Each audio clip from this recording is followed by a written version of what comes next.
This is my laptop, and it is terrible.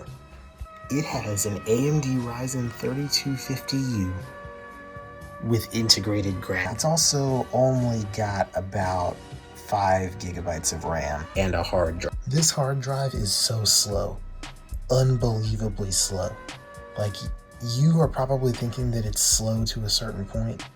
It's probably slower than that. In this video, we are going to be pushing this computer to the limit and seeing how well it can actually run the game, and also seeing how low we can get the FPS to go. Stick around. Alright, so I am in a creative world right now, and we are getting about 60 FPS. This actually isn't bad.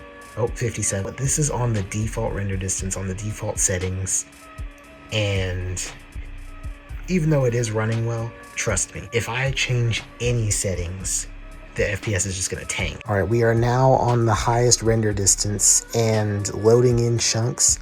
We are getting about 48 to 50 FPS, which is actually not bad. We are now on the maximum settings, highest chunk load distance, fog, and we're still getting decent frames, honestly. I'm surprised that it is holding up as well as it is. We're getting about 30 FPS now. I think as more chunks load in, our FPS is kind of slowly dropping. 19 there, 19 FPS, 20 FPS.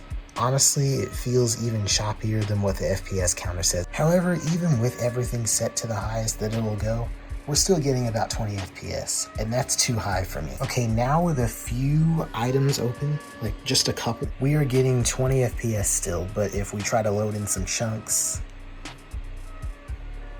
and our FPS still stays somewhat stable. I really thought it was gonna perform worse than this. We're up to 30, 40. But what if I stay still and let it load in a few extra chunks?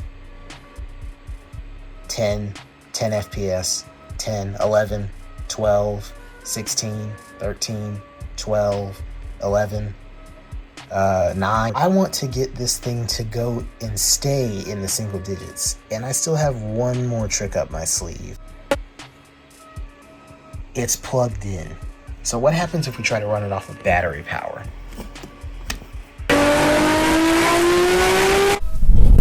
$11, 10, 8, 5, 2 FPS. What happens if we look straight up and like zoom in? 56, 61, with all of these icons open. And then if we look back down, our FPS just kind of immediately dies again. 10. What happens if I go back down to the ground? Or maybe, wait, no, if I go up a little bit higher, it'll load in more chunks, right? 15, 13, 16. Oh, I have a great idea, guys. I have zoomed my game out as far as it will go. And it may not look obvious because the FPS counter is like 2 pixels. But, yeah, I think we've officially broken this computer. Subscribe if you want to see me do more stuff like this in the future.